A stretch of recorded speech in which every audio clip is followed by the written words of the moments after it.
Welcome back to the DeLorean Rental Podcast, your number one destination for if you're looking to rent a DeLorean Time Machine. Today, we're happy to welcome Mike from Delorean Midwest. Mike, Hello. Appreciate you coming on today. No problem. Thanks for having me, Jason. Definitely excited to have you on, especially since you're kind of in my neck of the woods, so to speak, in Crystal Lake, Illinois here. So if anybody's in Illinois, Mike would certainly be the spot and the person to talk to. So thanks again for coming on. Like I said, well, we might as well jump right in. Sure. How did you get started with DeLoreans and Delorean Midwest? So my story probably begins in about 1998 when my family went to a Mecum auction back when Mecum did a once-a-year auction, I believe, at the Boone County Fairgrounds. And we were just kind of going there as a car show. My dad liked to look at cars from like the 30s. And there wound up being a DeLorean there. And somehow my 17, 18-year-old brother at the time talked them into buying this car for him.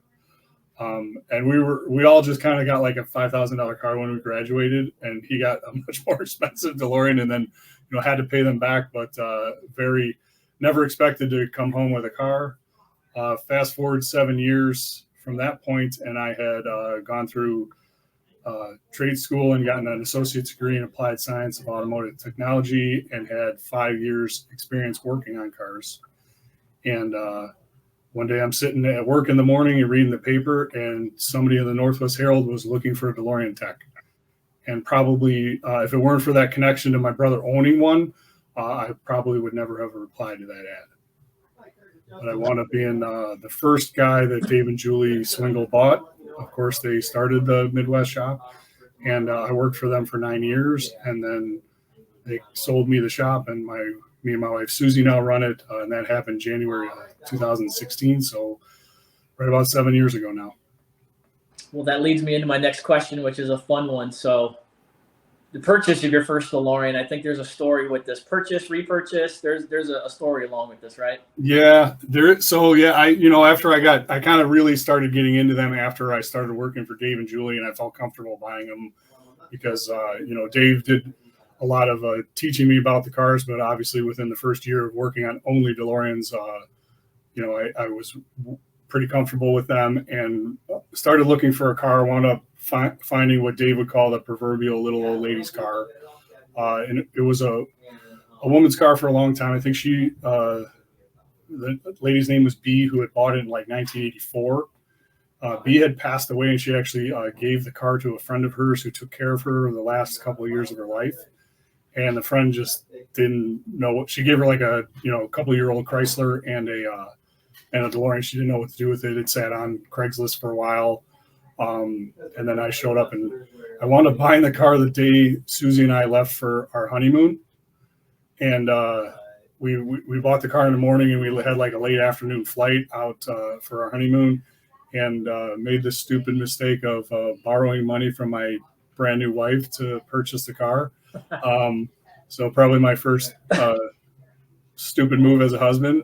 She was very cool about it. And then after, she was like, well, she's not going to cause anything before our honeymoon. And after the honeymoon, she's like, you just borrowed that money from me. I had, I paid her back right away. We just had to get the car paid for quick before we got on a plane. But, and then when Dave and I purchased the building that we're in on Lutter Drive, we kind of did that as a partnership. Dave and I were always separate with DeLorean. He owned it, and then we transitioned to me as an owner. We never were partners in the DeLorean side, but we did own the building together for a good time. And I sold my car when we purchased that, and then luckily enough, probably a little over 2 years ago, I had told the buyer, if you ever sell it, please give me a chance to buy it back, and he did. And it was a time when we could afford to buy it back. So it's great to have it back. That's a wild story, but I can imagine, obviously the appreciation of that was your first car. What year was it when you first bought that DeLorean? Oh man, that was probably 2008. Don't let your wife know that, because you should know, since that probably goes along with when you got. Oh yeah, yep. No, it was definitely 2008. Yep, yep. Yep. No, So that's probably March of 2008, I believe, is when we bought that. And then, yeah, it's funny because I've owned, obviously, the shop, I call it, has owned several cars that we've obviously bought, fixed up, sold. And I've owned much nicer cars, but there's something about the first car that you had. And we had pictures of our little kids in that car. And there's only one that I would consider my car. And it's that one. So it's cool to have it back. and it's never going anywhere, right? No, I don't think so. Yeah, I've got, I know now with the values that they're at and what I'd have to pay for it to get it back. Because even 2.5 years ago or so when I bought it back, it's gone up since then. And if I sell it now, I probably would never have the money saved up to get it back. So Yeah, they've definitely gone up. I mean, all car prices have. I think some of them are starting to come back down, but I know a lot of people, they sold when it was hot, and yeah, good for them on that one. yep. Let's jump into to Delorean Midwest. I mean, what you guys do, what you guys offer. I mean, there's a lot more to just buying and selling DeLoreans. I mean, anybody that ever asks me, that's my first thing I tell them. Hey, I want to buy a DeLorean. Where should I go? Delorean Midwest. That's the first thing that I tell anybody. But you guys are a lot more than just a company that just buys and sells DeLoreans. So if you want to, Yeah, I mean, we're mainly service oriented. So probably 80+% of the work that comes through here, 80%+ of the cars are service vehicles. So customer repair and restoration, and that's always been the backbone of what we do and the majority of what we do. We also sell parts and sell cars, but the majority we're serving the community and fixing other people's cars. yeah. And I know I've obviously been in, and I mean, for anybody who's not been around that many DeLoreans at once, it's quite an eye opener, to be honest. When you go in there, and I mean, I remember my first time going in, and I'm just looking around, and I'm like, is this heaven? It's just quite the operation you guys got going on. I mean, it really is hard to explain. I know I'm showing some pictures here of like a few DeLoreans, but I mean, even your showroom, you guys really you guys have it done up in such a way that it really is, and a great group of people here. I think this is one of the newer pictures. I think you guys had a new member come on board, right, recently? Yeah, so we've done some growing. So right now we have a considerable backlog of work, and we've come close to doubling our staff, and we still have a backlog of work that we're just not getting to. It's just, I think it's funny to think of this business as, they haven't produced a new DeLorean since 1983 was the last model year. And yet we're busier than before. And I think that's just due to the interest in the cars and how many have been, pulled out of storage somewhere and put back onto the road. And so there's way more cars being driven now than there was, say 10 years ago. Sure. And obviously if they're being driven, that's good for any shop like mine, because they're going to need service, where if they're sitting in a barn collecting dust, obviously they don't need service. So the demand for that has gone up, even though, obviously no cars have been produced in a long, long time. Sure. But how many cars do you guys think you have in-house now?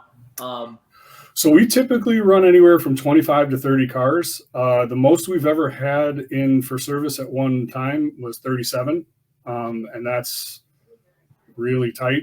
Anything above 32, and it gets to be no place to walk in the shop. But we always seem to be pretty full.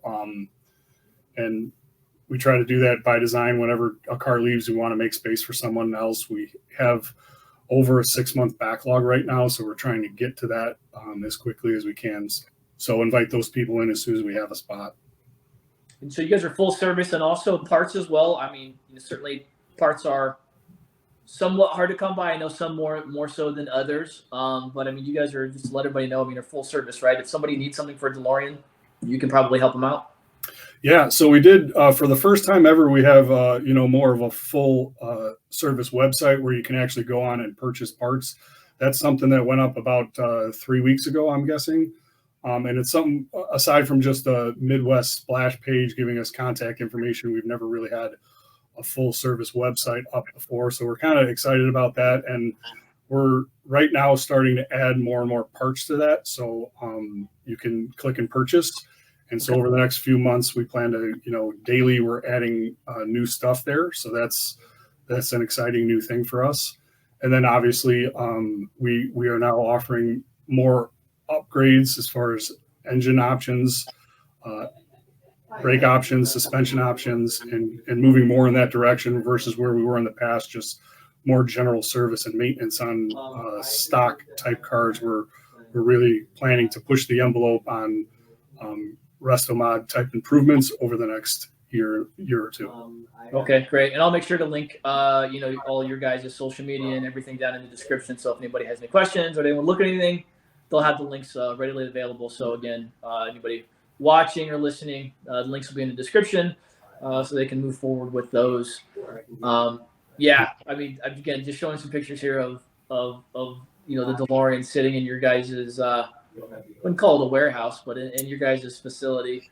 Yeah, that's like the storage warehouse you had there. That looks like the photo up there now is an open house. That's another thing we Midwest has always done. We can plan to continue the tradition of our open house. We've had one every other year since we opened, and this year in August we have it planned again for, I believe it's August 5th. Yeah. And that'll be our 9th open house. Yeah, that's insane. I had Kevin on I think last week, and he mentioned the open house, and I saw the open house the day that you guys had talked about it or released it. I think it might have been last week or the week before.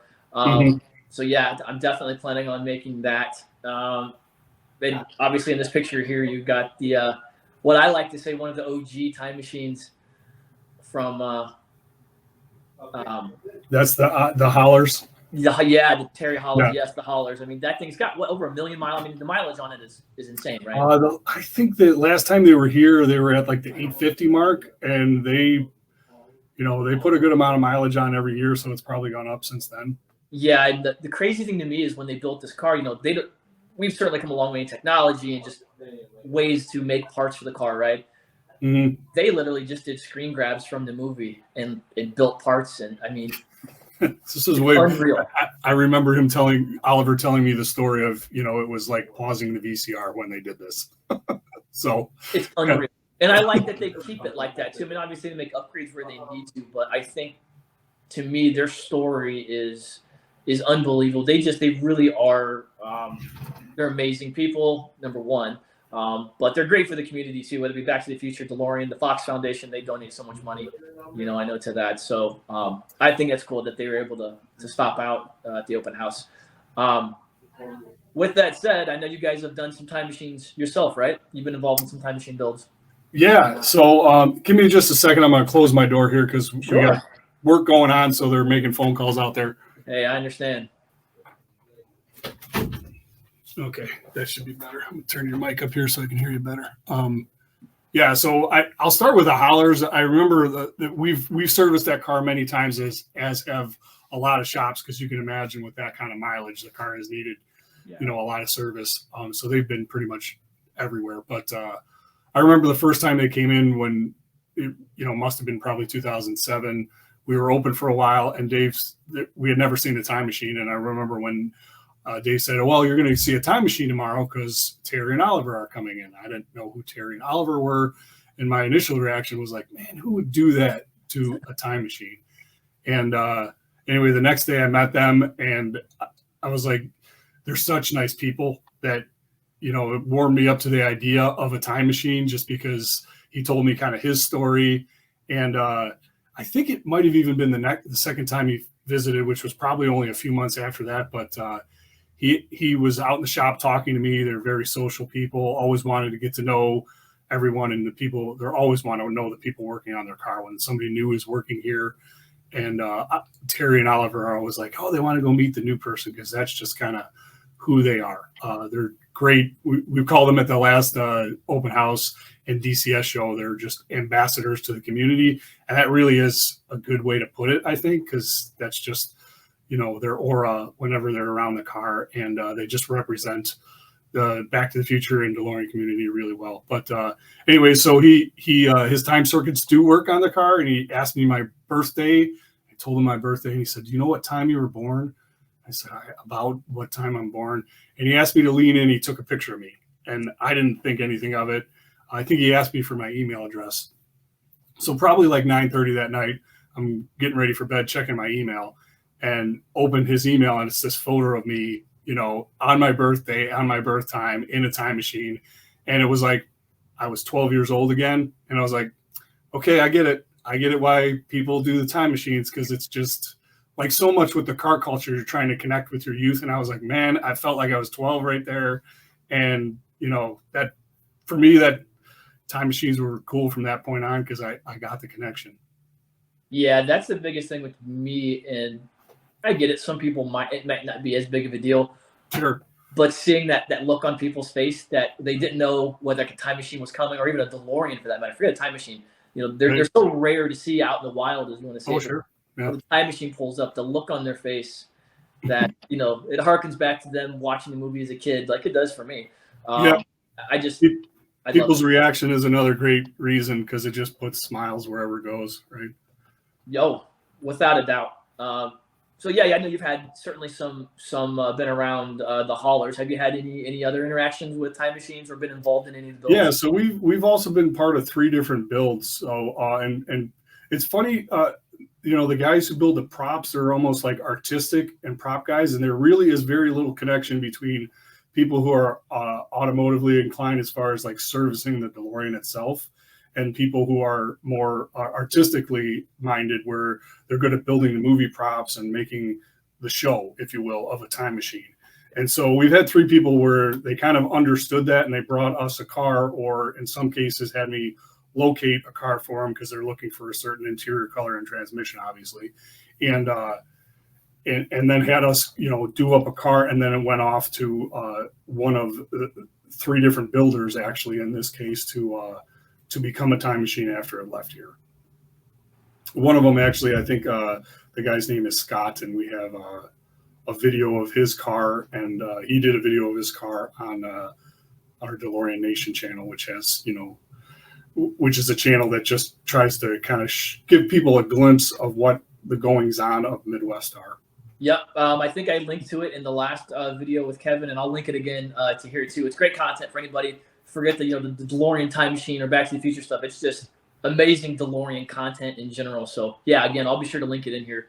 If nobody's gone to it, go. I'm obviously a big fan of it. I watch it. Anything you guys put out, I watch. So it's great content for anybody, again, that just mechanically inclined, or even if you're not, if you just like DeLoreans, it's pretty cool. Just you guys get your hands on a lot of different stuff. It really is interesting. So whether it's kind of barn finds or just some of the trips are cool, and there's been a few that we were a part of before we had the channel, and just I wasn't going to be the type of guy to, again, I'm not an artistic guy, so I wasn't going to be the guy to shoot it and edit it. And one day Kevin was working here, and I said, hey, what do you think about this? And he said, let's do it.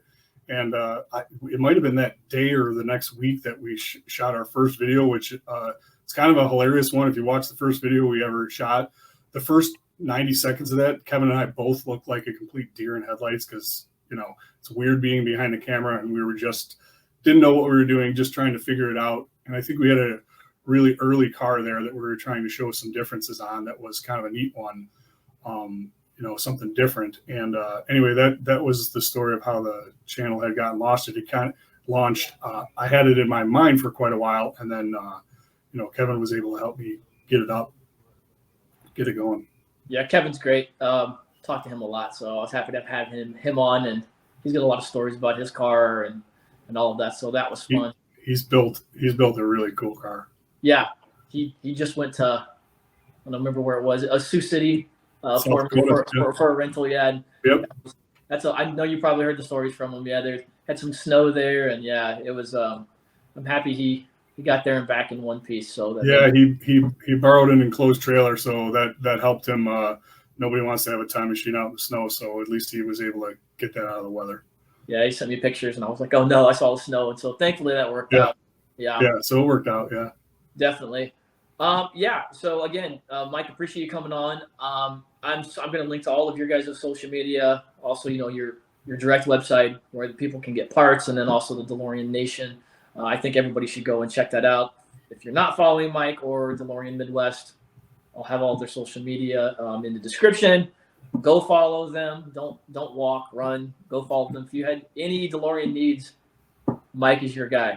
I can't say that enough. There's plenty of places you can probably go get a DeLorean or get one serviced. There's a few, but I can speak for I think most people and say that you guys are above and beyond the best, the most professional. You guys are just good people. So everybody appreciates what you guys do. So keep it up. Keep doing the good work. We appreciate it. And yeah, that's good to hear. I appreciate you linking those sites and for your time here, and thanks for your social media has blown up. You've done a fantastic job promoting your business, so you should be proud of that.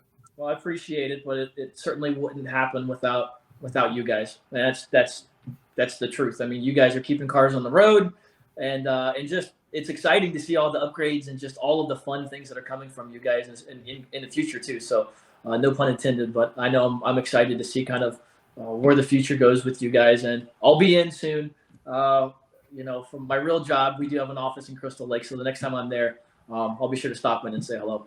All right, be awesome to see you again, Jason. All right, Mike. Thanks again. Have a great day. You too. Thank you. All right. Yeah. Bye now.